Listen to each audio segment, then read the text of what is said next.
Hello friends, नमस्कार, जय हिंद। पुनः एक बार स्वागत करते हैं आपके अपने स्टडी पॉइंट परिवर्तन द एडू हब में। जैसा कि लास्ट वीडियो में मैंने आपको बताया था कि हम लोग यूपी ट्रिपल एस सी पेट और यूपीपी यानी उत्तर प्रदेश पुलिस जो आगामी परीक्षा है उसके लिए हम लोग अपना प्रैक्टिस सेट सब्जेक्टिव सब कुछ लॉन्च कर चुके हैं। आपको मैंने पूरी डिटेल बता दी है। शेड्यूल आपको 1 से 2 दिन में मिल जाएगा। तो शेड्यूल के अकॉर्डिंग हम लोग, मैंने जैसे आपको बताया था कि पहले हम लोग PYQ यानी प्रीवियस ईयर क्वेश्चन लगाएंगे। आज का जो प्रश्न है फ्रेंड, ये यूपी ट्रिपल एस सी पेट का है, ध्यान रखिएगा। अभी ये उसका नहीं है आपका यूपीपी का, ये यूपी ट्रिपल एस सी पेट 2021 का पहली शिफ्ट का पेपर और दूसरी शिफ्ट का पेपर, यानी आज हम लोग दोनों पेपर वो कवर कर लेंगे। क्योंकि प्रीवियस ईयर क्वेश्चन से हमको पता चलेगा पेपर का पैटर्न क्या है, कितना लेवल हाई रहता है पेट में, ठीक है। तो ये पेपर आपका बिल्कुल ओरिजिनल पेपर है, साइट से डाउनलोड किया गया है यूपी ट्रिपल एस सी की।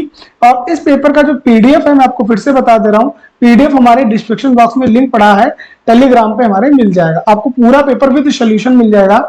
आप उसको पहले लगाइए और फिर इसके सोल्यूशन भी आप देख सकते हैं।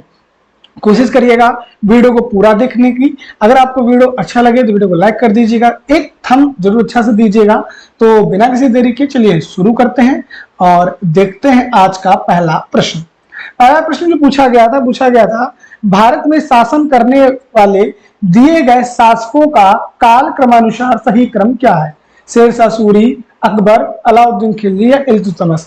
देखिए, इल्तुतमिश जो था फ्रेंड, ये गुलाम वंश का था, ध्यान रखिएगा। और इसने 1210 से लेकर 1236 तक आपका क्या किया था, शासन किया था। वहीं अलाउद्दीन खिलजी वंश का था, ठीक है। अकबर मुगल वंश का था, ये मुगल वंश में आता है आपका। शेरशाह सूरी वंश का था। तो सबसे पहले जो आया था वो इल्तुतमिश आया था।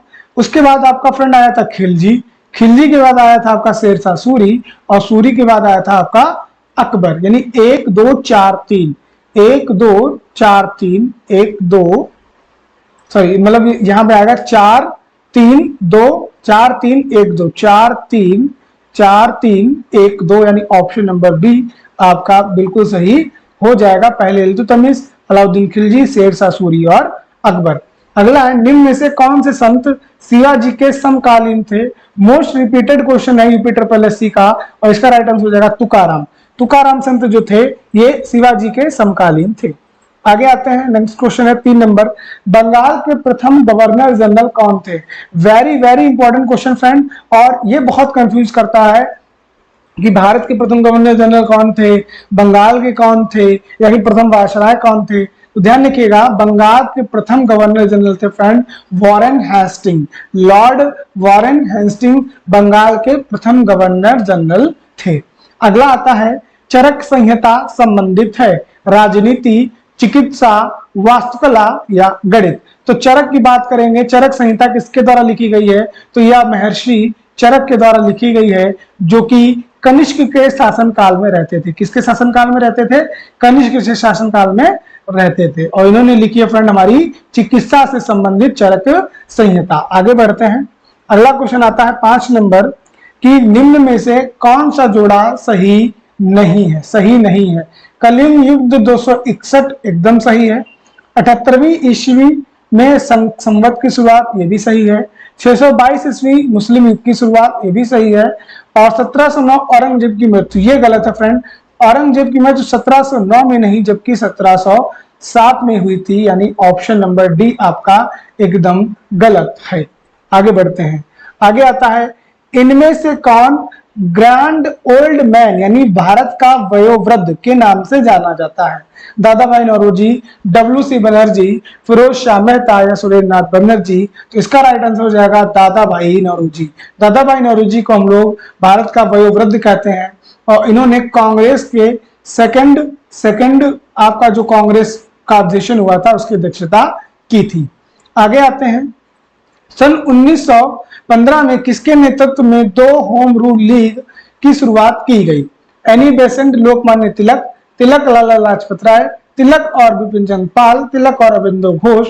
तो इसका राइट आंसर हो जाएगा फ्रेंड एनी बेसेंट और लोकमान्य तिलक। तिलक की जो होम रूल लीग थी फ्रेंड, ये पुणे में थी महाराष्ट्र की, जबकि एनी बेसेंट की थी मद्रास में। कहां पे थी फ्रेंड? मद्रास में। आगे बढ़ते हैं, अगला क्वेश्चन लेते हैं, क्वेश्चन नंबर 8 आता है हमारा, निम्न को मिलान करें, निम्न को मिलान करें। चलिए भाई आप लोग पहले कर लीजिए। लिखा है ब्रह्म समाज स्वामी विवेकानंद, रामकृष्ण मिशन दयानंद सरस्वती, आर्य समाज राम मोहन राय, सत्य शोधक समाज केसरी दयालु नायडू या ज्योतिबा फुले। तो ब्रह्म समाज आप लोगों को पता है राजा राम मोहन राय, तो ए का हो जाएगा 3 नंबर। फिर रामकृष्ण मिशन हो जाएगा आपका स्वामी विवेकानंद यानी बी का हो जाएगा 1 नंबर। आर्य समाज दयानंद सरस्वती यानी सी का हो जाएगा 2 नंबर। और डी सत्य शोधक समाज ज्योतिबा राय फुले यानी ऑप्शन आएगा 3 1 2 5, 3 1 2 5, 3 1 2 5। ऑप्शन नंबर सी एकदम सही जवाब इसका बनेगा। आगे आते हैं, अगला क्वेश्चन बनाते हैं। चलिए 9 नंबर लिखा है करो या मरो का नारा किसने दिया है। Very very important question friend. करो या मरो का नारा किसने दिया है।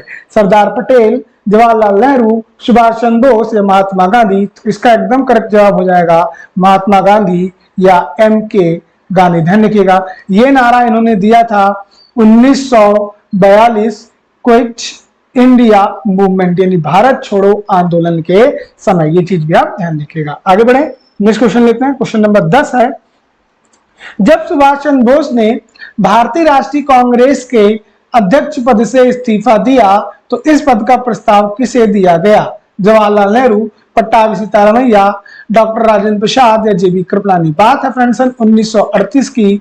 1938 के बाद में जब आपका कांग्रेस का होता है चुनाव, पहली बार कांग्रेस का क्या होता है अध्यक्ष पद का चुनाव होता है, जिसमें एक तरफ सुभाष चंद्र बोस, दूसरी तरफ होते हैं आपके पट्टाभी सीतारमैया, जिसमें पट्टाभी सीतारमैया की हार हो जाती है और बाद में ये पद जो है आपका डॉक्टर राजेंद्र प्रसाद जी को दे दिया जाता है। क्योंकि इस हार में सुभाष चंद्र बोस जीते थे, मतलब इन्होंने हराया था, लेकिन ये नहीं बैठे थे। क्यों? क्योंकि गांधी जी ने कहा था, गांधी जी ने कहा कि ये पट्टाभी की हार ना होकर मेरी हार है। जिससे सुभाष चंद्र बोस ने कहा कि आप तो राष्ट्रपिता हैं हमारे, आपके लिए मैं ये अध्यक्ष पद छोड़ देता हूं।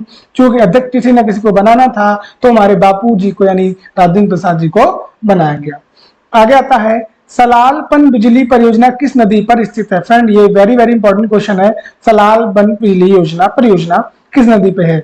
झेलम, रावी, चिनाब या व्यास। देखिए इसमें सलाल में पन आ रहा है तो इसमें चिनाब में भी पन आ रहा है, ऐसे आप ध्यान रखिएगा, पन नाव। नेक्स्ट आता है बसंत विश्व होता है 21 मार्च, 18 जून, 23 सितंबर या फिर आपका 22 दिसंबर को। तो वसंत विश्व जो है इक्विनॉक्स जो है फ्रेंड ये 21 मार्च और 21 सितंबर, 2 डेटें ध्यान रखिएगा, 21 मार्च और 21 सितंबर, ये 2 डेटों को आपको, सॉरी 23 सितंबर को होता है, 21 जून को सबसे बड़ा दिन। ठीक, इसको हम लोग कहते हैं शरद विषुव और इसको कहते हैं वसंत विषुव। हमसे पूछा था वसंत, इसको कहते हैं शरद विषुव। क्या कहते हैं? शरद विषुव। ठीक, ध्यान रखिए, यानी जब दिन और रात बराबर होते हैं। विषुव का मतलब होता है इक्विनॉक्स यानी दिन रात बराबर। क्या होता है फ्रेंड? दिन और रात बराबर होते हैं। 2 होते हैं 21 मार्च और 23 सितंबर। राजस्थान में खेतड़ी परियोजना किस उत्पादन के लिए प्रसिद्ध है। जस्ता, इस्पात, तांबा, एल्युमिनियम। तो ये फ्रेंड आपका खेतड़ी तांबे के लिए यानी कॉपर के लिए फेमस है। आगे बढ़ते हैं, क्वेश्चन नंबर 14 बनाते हैं। 14 नंबर है काजीरंगा राष्ट्रीय उद्यान स्थित है मध्य प्रदेश, असम, पश्चिम बंगाल या केरल। तो ये काजीरंगा जो है फ्रेंड ये एक सींग वाले गेंडे के लिए फेमस है, राइनोड के लिए फेमस है, गेंडे के लिए फेमस है। और यह है कहां पे? असम में है। हो सकता है इसको दोबारा पूछ दिया जाए क्योंकि अभी जब हमारे प्रधानमंत्री माननीय मोदी जी ग्रीस गए थे तो उन्होंने इसका जिक्र भी किया था, गेंडे का भी जिक्र किया था, टाइगर का भी जिक्र किया था। तो इन सब चीजों का आप ध्यान रखिएगा। चलो एक एक देख लेते हैं। मध्य प्रदेश में कौन सा है? तो पन्ना। मध्य प्रदेश में कौन सा है? पन्ना टाइगर रिजर्व। पश्चिम बंगाल में कौन सा हो जाएगा? नेवरा वैली। ठीक है, सुंदरबन। और केरल में हो जाएगा आपका, केरल में बताइए, केरल में हो जाएगा आपका पेरियार। कौन सा हो जाएगा? पेरियार। आगे बढ़े तो इस क्वेश्चन का right answer option number B, Assam. निम्नलिखित में से कौन सी हिमालय नदी तंत्र नदियां हैं, हिमालय से निकलती हैं? कावेरी, गंगा, ब्रह्मपुत्र या गोदावरी। देख कावेरी ब्रह्मगिर पहाड़ी से निकलती है, ब्रह्मगिर पहाड़ी से निकलती है। वही बात करेंगे आप गोदावरी की, तो गोदावरी निकलती है आपकी त्र्यंबकेश्वर पहाड़ियां से, त्र्यंबकेश्वर पहाड़ियों से। जबकि गंगा और ब्रह्मपुत्र ये दोनों हिमालय नदियां। कैसी नदियां हैं? हिमालय नदियां। ये हिमालय से निकलती है। यानी ऑप्शन नंबर 2 एवं 3 बी वाला एकदम करेक्ट जवाब हो जाएगा। आगे बढ़े, नेक्स्ट क्वेश्चन है बैंक दर, बैंक दर का क्या अर्थ है, यानी बैंक रेट, बैंक रेट ये आपका इकोनॉमिक्स का प्रश्न है फ्रेंड। बैंक रेट से क्या संबंधित है? साहूकार द्वारा ली जाने वाली ब्याज दर, एकदम गलत। अनुसूचित बैंकों द्वारा दी जाने वाली ब्याज दर, ये भी गलत हो जाएगा। बैंकिंग संस्थानों की लाभ दर, ये भी गलत है। देश के केंद्रीय बैंक यानी आरबीआई, केंद्रीय बैंक मतलब फ्रेंड आरबीआई, देश के आरबीआई द्वारा ली जाने वाली आधिकारिक ब्याज दर, जी बिल्कुल ऑप्शन नंबर डी, यानी आरबीआई जिस दर पे पैसा उधार देती है किसको, बैंकों को, और कितने दिन के लिए, ध्यान रखिएगा बैंक दर जो होती है फ्रेंड ये 14 दिन से ज्यादा के लिए दी जाती है। ठीक, बैंक दर जो होती है वो 14 दिन से बहुत ज्यादा के लिए दी जाती है। आगे आते हैं, नेक्स्ट क्वेश्चन है हमारा 17 नंबर। यदि आरबीआई नगद कोषानुपात यानी सीआरआर, कैश रिजर्व रेशियो को घटा दे तो साख सृजन पर क्या असर आएगा, यानी जो आप वो सेविंग करते हो सेविंग पे क्या असर आएगा? तो सेविंग आपकी क्या हो जाएगी फ्रेंड, बढ़ जाएगी। ध्यान रखिएगा सेविंग आपकी बढ़ जाएगी। ये जितने भी टर्म है आपके, मैं आपको फिर से बता देता हूं, रेपो रेट हो गया, रिवर्स रेपो रेट हो गया, बैंक रेट हो गया, सीआरआर हो गया, ओपन मार्केट हो गया, ओएमआई हो गया, तो ये ओपन मार्केट ऑपरेशन ओएमओ हो गया, ये जितनी भी चीजें हैं फ्रेंड ये आपको एक क्लास में पूरा बता दूंगा कि आरआर बढ़ता है तो क्या होता है, ट्रिपल आर बढ़ता है तो क्या होता है, बैंक रेट बढ़ता है तो क्या होता है, सीआरआर बढ़ता है तो क्या होता है, वो पूरे एक वीडियो में हम लोग उसको अच्छे से समझ लेंगे। ठीक है, अभी चूंकि हम लोग प्रीवियस ईयर लगा रहे हैं तो उसी अकॉर्डिंग हम लोग देख लेते हैं। आगे देखते हैं क्वेश्चन नंबर 18 है, इनमें से किस प्रकार की अर्थव्यवस्था को संसाधनों पर निजी आधिकारिक होते हैं और आर्थिक गतिविधियों का मुख्य उद्देश्य लाभ अर्जित करना होता है? निजी अधिकार होते हैं, पूंजीवाद, समाजवाद, मिश्रित या वैश्विक। तो इसमें क्या हो जाएगा, इसमें आ जाएगा फ्रेंड पूंजीवाद यानी कैपिटलिज्म, जो कि यूएसए में है। समाजवाद कहाँ है, समाजवाद है फ्रेंड आपके रशिया में। ठीक, मिश्रित कहाँ है, इंडिया में, यानी निजी भी है और सरकार के अधीन भी है। आगे आते हैं, 100 रुपए का नोट पे किसका हस्ताक्षर होता है? ये हो गया हमारा आज का होमवर्क। ये मैं आपको होमवर्क में देता हूं, बताइएगा आप 100 रुपए पे किसके नोट के हस्ताक्षर होते हैं और 1 रुपए पे का जो नोट होता है उस पे किसके साइन होते हैं? आप हमें दोनों कमेंट बॉक्स में हमारे जरूर बताइएगा, 100 रुपए का नोट और 1 रुपए के नोट पे किसके हस्ताक्षर होते हैं। आगे बढ़ते हैं, क्वेश्चन नंबर 20 है, फेमा का पूर्ण रूप क्या है? फंड एक्सचेंज मीडिया एजेंसी, ना भैया। Foreign exchange management act, finance and export management association, foreign export market agency. तो इसका जो राइट आंसर हो जाएगा फ्रेंड वो हो जाएगा फॉरेन एक्सचेंज मैनेजमेंट एक्ट है, ध्यान रखिएगा आपका फेमा, वेरी वेरी इंपॉर्टेंट है ये आपका। भारत के संविधान में जन स्वास्थ्य एवं स्वच्छता, लोगों का स्वास्थ्य एवं स्वच्छता किस सूची में शामिल है? राज्य सूची, समवर्ती सूची, संघ सूची या इनमें से कोई नहीं? तो स्वास्थ्य और स्वच्छता जो है ये राज्य सूची में इसका विषय माना गया है। समवर्ती सूची में क्या आता है? समवर्ती सूची में आपका शिक्षा आता है, वन आता है। ठीक, संघ सूची में आपका कानून आता है, क्या आता है? कानून आता है। आगे बढ़े, नेक्स्ट क्वेश्चन हमारा 22 नंबर। भारत में पंचायती राज व्यवस्था इसके अंतर्गत रखी गई है? मूल अधिकार, नहीं भैया। मूल कर्तव्य, इसमें भी नहीं है। राज्य के निर्देश, जी इसमें है। राज्य के निर्देश तत्व आर्टिकल नंबर 40 में कहा गया है राज्य ग्राम पंचायतों का गठन करेगा। क्या कहा गया है? राज्य ग्राम पंचायतों का गठन करेगा। और इसका भाग कौन सा है? तो निर्देशक तत्वों का भाग है फ्रेंड, भाग नंबर 4। कौन सा है? भाग नंबर 4। आगे बढ़े, आगे आता है क्वेश्चन नंबर 23। शिक्षा का अधिकार एक मौलिक अधिकार है, बहुत अच्छी बात है, जो कि संबंधित है अनुच्छेद 21A से, अनुच्छेद 19 से, अनुच्छेद 29 और 30 से, इनमें से कोई नहीं। तो वो संबंधित है फ्रेंड अनुच्छेद नंबर 21 से, आप ध्यान रखिएगा। ठीक, शिक्षा का अधिकार अनुच्छेद 21 में है, 45 में है और 51 के 11 नंबर में है। 3 जगह आपका इसका वर्णन देखने को मिलता है।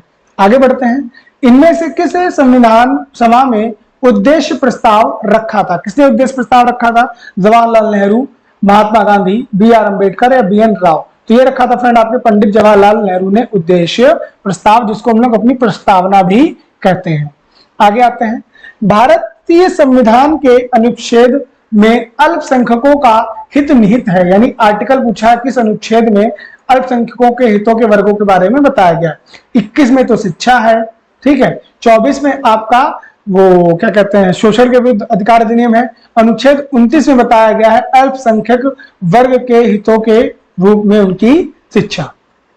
ठोस चालक में जो धारा वाहक होते हैं वो क्या होते हैं? ठोस चालक में धारा वाहक कौन होते हैं? प्रोटॉन, न्यूट्रॉन, मुक्त इलेक्ट्रॉन या इनमें से कोई नहीं? तो जो मुक्त इलेक्ट्रॉन होते हैं इन्हीं पे आपका आवेश जो होता है वो आगे पीछे आपका ट्रांसफर होता रहता है। आगे बात करें क्वेश्चन नंबर 27 की। 27 है, प्रकाश वर्ष किसके मापन की इकाई है?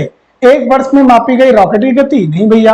एक वर्ष में निर्वात में ध्वनि द्वारा ना, ध्वनि की बात कहां से आई? एक वर्ष में निर्वात द्वारा जी, एक वर्ष में निर्वात द्वारा चली गई दूरी। और प्रकाश वर्ष जो है ये सेकंड लार्जेस्ट यूनिट है, सेकंड लार्जेस्ट यूनिट है किसकी?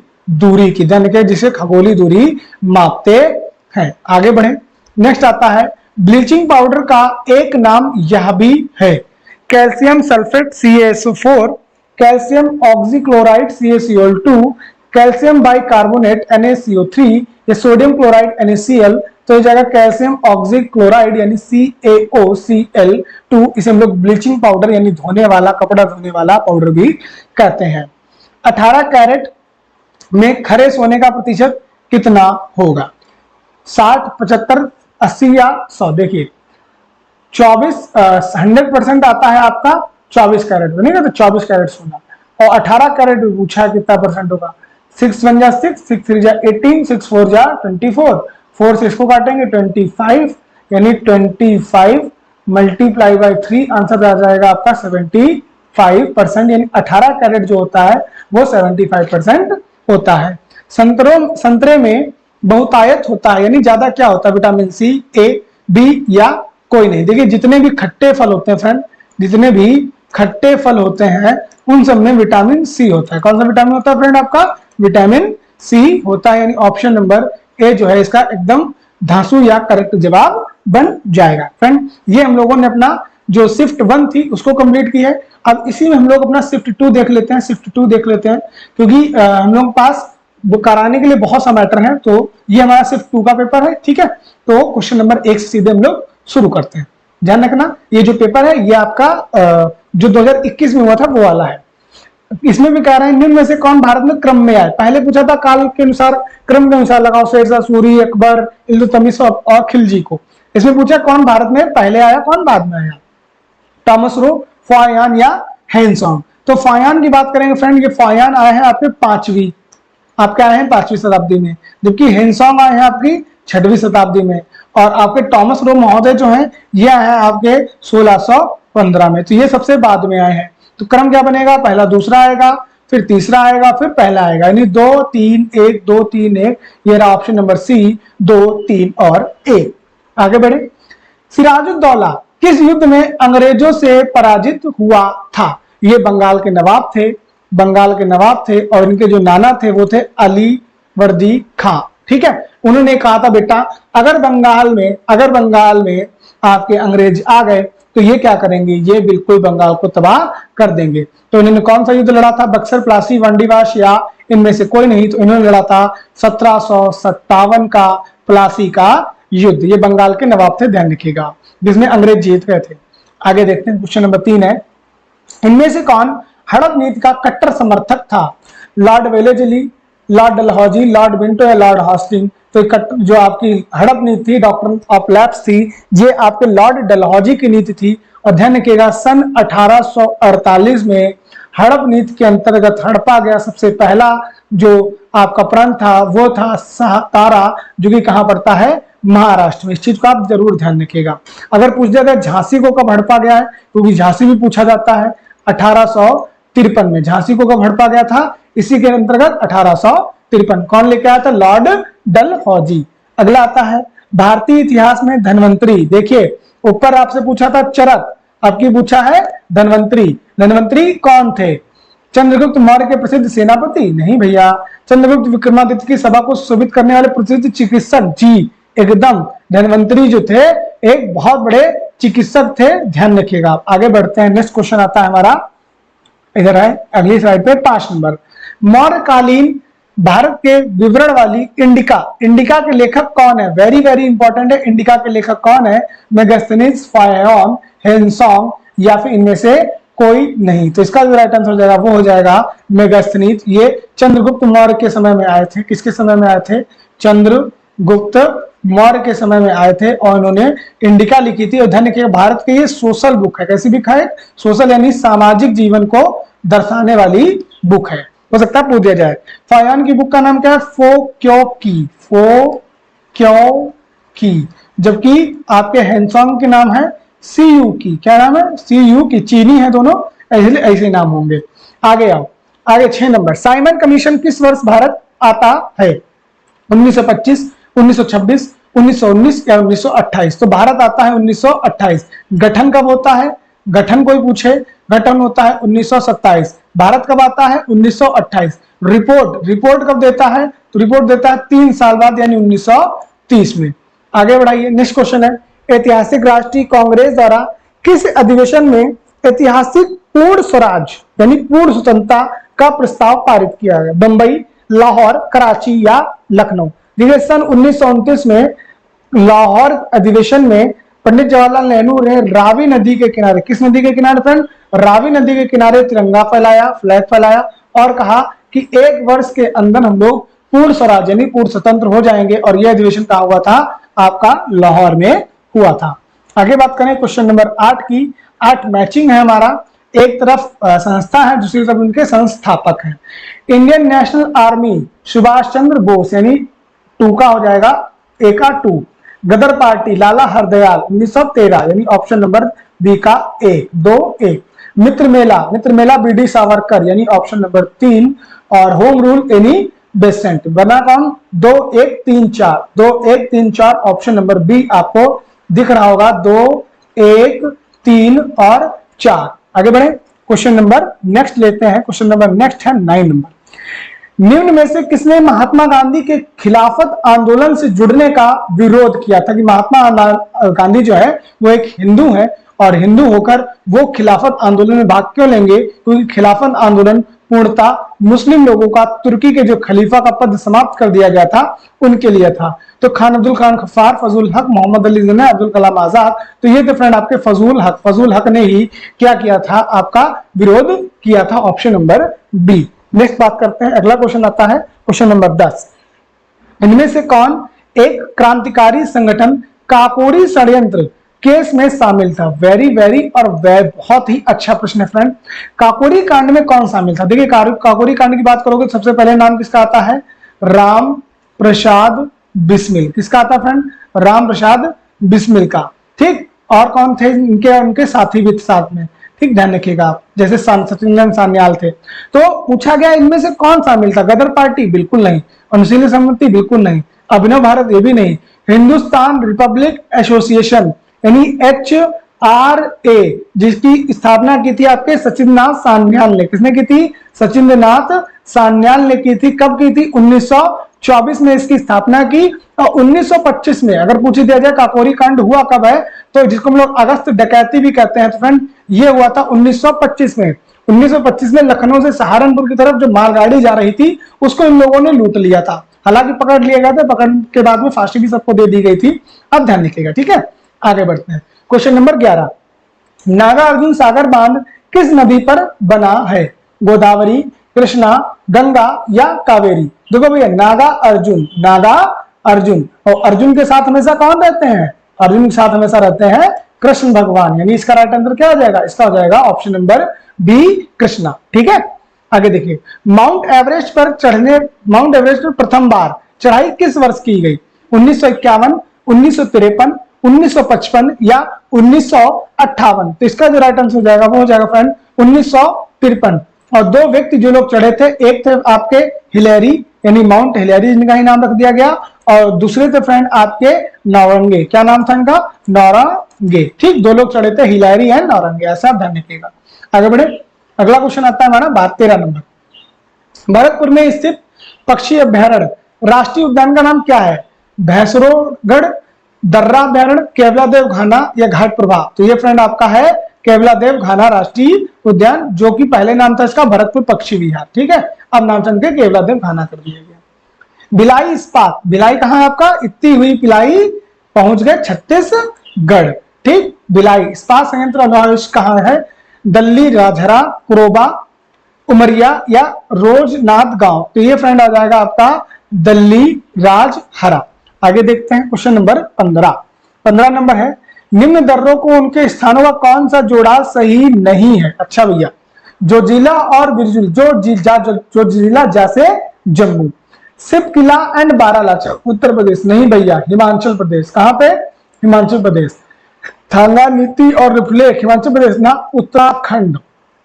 नाथुला और जलेपला सिक्किम, सही है। यानी 2 और 3 हमारे गलत हैं, 2 और 3 यानी ऑप्शन नंबर बी बिल्कुल गलत थे। हमने बता भी दिए दोनों कहां है आपको। आगे बढ़े, आगे लेते हैं क्वेश्चन नंबर 16। किसके बढ़ने के फलस्वरूप निजी निवेश की वृद्धि की संभावना होगी? ब्याज दर, शेयर की कीमतें, नई पूंजी पर अनुमानित वृद्धि या व्यक्तिगत कर। तो आप जो नई पूंजी लगाते हो, accepted yield on new capital, आपके न्यू पूंजी पे जब आपका बढ़ता है मामला, तब आपके निजी निवेश में वृद्धि हो जाती है। भारत की राष्ट्रीय आय का आकलन करने वाली संस्था कौन सा? इंपॉर्टेंट क्वेश्चन है।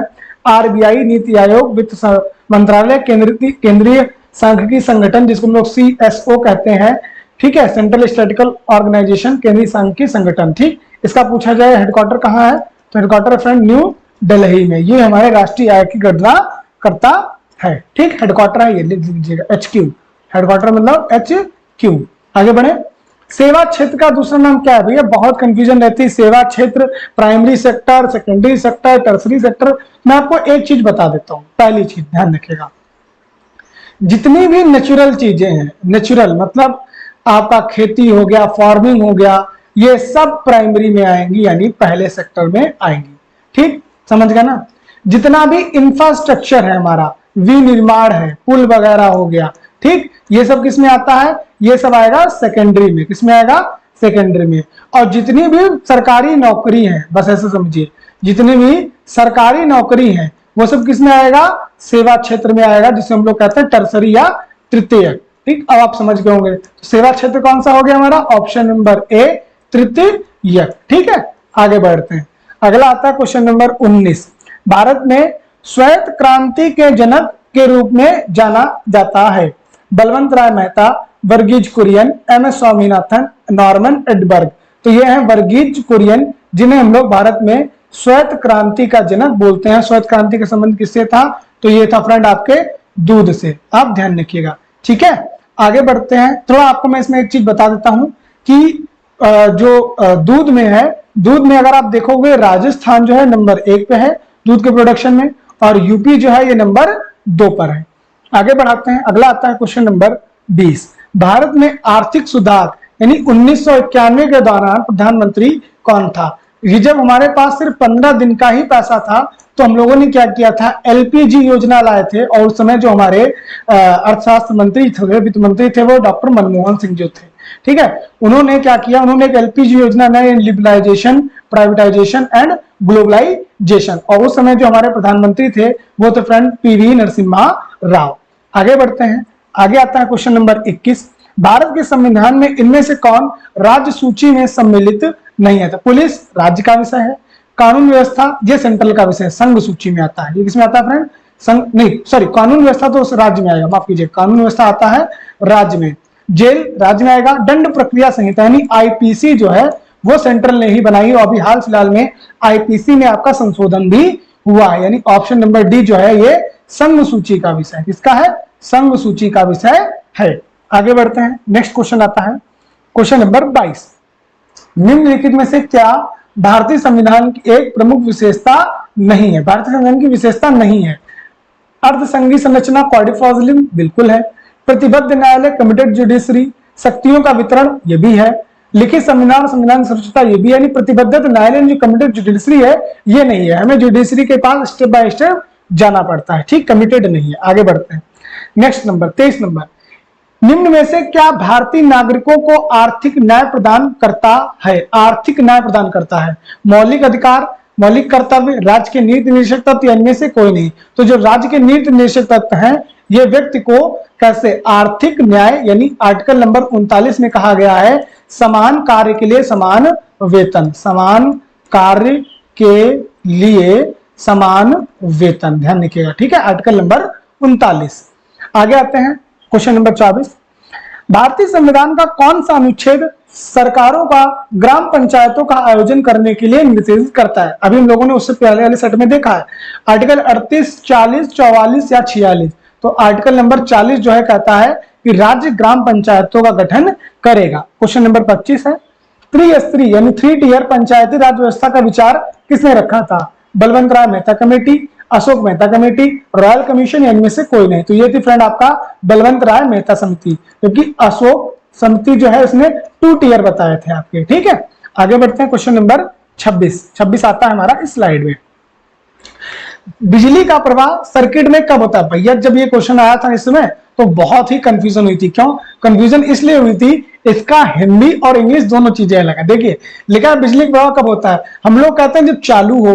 ठीक, जरा इंग्लिश में देखो क्या लिखा है, when switch is opened, switch बंद हो, जब स्विच इज क्लोज्ड, स्विच बंद या चालू हो, स्विच आइदर ओपन और क्लोज्ड। अभी पता है, अगर आपने थोड़ा सा याद हो इंटर में, आप क्या करते थे, यहाँ पे ऐसे पॉइंट बनाते थे ना, और यहाँ पे एक मान लो आप बैटरी लगा देते, ये माइनस ये प्लस। ठीक, और ऐसे करके आप एक बनाते थे ऐसे, और उसमें आप ऐसे बनाते थे। देखो जब स्विच, जब यहाँ मतलब क्लोज का मतलब क्या है, जब इससे जुड़ा होगा। क्लोज का मतलब क्या होगा फ्रेंड, जब इससे ये जुड़ा होगा, यानी जब सर्किट आपका क्या हो, बंद हो, क्लोज्ड हो। समझ, अभी ओपन है तो धारा कहां बहेगी, बह नहीं पाएगी। हमें धारा क्या करना पड़ेगा, हमें इस धारा को बहाने के लिए इस सर्किट को क्या करना पड़ेगा, पहले बंद करना पड़ेगा। यानी यहाँ पे ऐसे करके इस पॉइंट को दोनों को बंद करना पड़ेगा, क्लोज करना पड़ेगा। समझ गया ना? ठीक, ये कंफ्यूजन वाला क्वेश्चन था। प्रतिरोध की एसआई क्या है, फैराडे, वोल्ट, ओम या एम्पियर? तो रोज जब कोई प्रतिरोध करे आपका तो ओम, शिव जी का नाम लो। ठीक है, सबसे बड़ा ना कोई, ओम बोलो, ओम। आगे आइए, नींबू का खट्टा स्वाद होता है। अभी हम लोगों ने बात की थी विटामिन सी जिसमें होता है वो सब खट्टे फल ही होते हैं, और इनमें होता है आपका साइट्रिक एसिड। ये चीज ध्यान रखिएगा। ठीक, आगे बात करें, फॉर्मिक एसिड कभी कभी पूछ लिया जाता है। फॉर्मिक एसिड की चींटियां जो काटती है, चींटियां तो चींटियां काटती है तो हमारे शरीर में फॉर्मिक एसिड ही छोड़ देती है। कर्कटजनक यानी कैर्कोजेनिक रसायन में होता है हृदय रोग, मधुमेह, कैंसर या दमा। तो आपने देखा ही होगा कि केकड़ा जो होता है ये कैंसर रोग का सूचक होता है, तो कैंसर इसका राइट आंसर हो जाएगा। त्वचा की ऊपरी सतह को क्या कहते हैं, एंडोडर्मिस, एपिडर्मिस, डर्मिस या स्पेशियल डर्मिस? तो इसे हम लोग कहते हैं अधिचर्म या फिर एपिडर्मिस। 3 लेयर होती है, 3 लेयर में जो आपकी पहली जो लेयर होती है उसको हम लोग कहते हैं एपिडर्मिस। फ्रेंड, ये हम लोगों ने अपने 2021 के यूपी ट्रिपल एस सी पेट के दोनों सेटों को कंप्लीट कर लिया है। उम्मीद करते हैं कि आपको सेट बहुत पसंद आए होंगे। तो आप एक छोटा सा काम करिएगा, कमेंट बॉक्स में जरूर बताइएगा आपको सेट कैसा लगा। वीडियो को हो सके तो ज्यादा से ज्यादा शेयर करिएगा, और इस पूरे क्वेश्चन पेपर का जो पीडीएफ है वो आपको वीडियो देखने के बाद 1 घंटे में हमारे टेलीग्राम चैनल पे मिल जाएगा। सभी लोग अपना ख्याल रखिएगा, तैयारी करते रहिएगा। मिलते हैं नेक्स्ट वीडियो में, तब तक आप सभी लोगों का बहुत बहुत धन्यवाद।